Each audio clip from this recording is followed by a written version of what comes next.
तर आता मनसे नेते संदीप देशपांडे भाजपकडनं सोशल मीडियावर ट्रोल होत आहेत, कारण त्याचं कारण ठरलंय त्यांनीच सुरू केलेलं एक रेस्टॉरंट. देशपांडेंच्या दादरमधल्या इंदोरी चाट आणि बरंच काही या उपहारगृहामध्ये मध्य प्रदेश इंदोरमधल्या विविध प्रकारचे पारंपरिक खाद्यपदार्थ उपलब्ध आहेत. आता यावरनं भाजपनं संदीप देशपांडेंना ट्रोल केलं. त्याला संदीप देशपांडेंनी जोरदार प्रत्युत्तर दिलेलं आहे.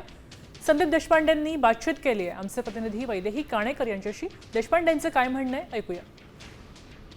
परप्रांतीय आणि मराठीच्या मुद्द्यावर ज्या प्रमाणामध्ये तुम्ही बोलता आणि इंदोरी चाटचं दुकान या ठिकाणी उघडता, परप्रांतीय या ठिकाणी नोकरीवर ठेवता, काय सांगाल? माझ्या पाठी जो फोटो आहे तो पुण्यश्लोक अहिल्याबाई होळकरांचा फोटो आहे.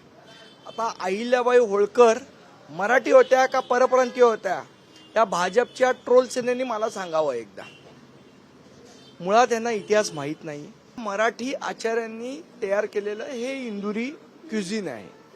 हा जर इतिहास ज्यांना माहीत नाहीये ते रेमडोकेच म्हणायचे.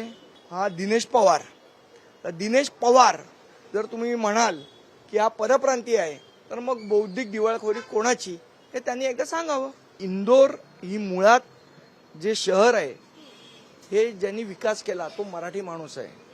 त्यांचं नाव मल्हारराव होळकर, त्यांच्या पुढे यशवंतराव होळकर, नंतर पुण्यश्लोक अहिल्याबाई होळकर. हे काय परप्रांतीय आहे?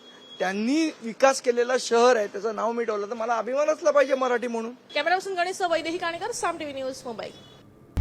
आता isakal.com आहे देशातील नंबर 1 ची मराठी न्यूज वेबसाईट. प्रत्येक अपडेटसाठी isakal.com ला नक्की भेट द्या.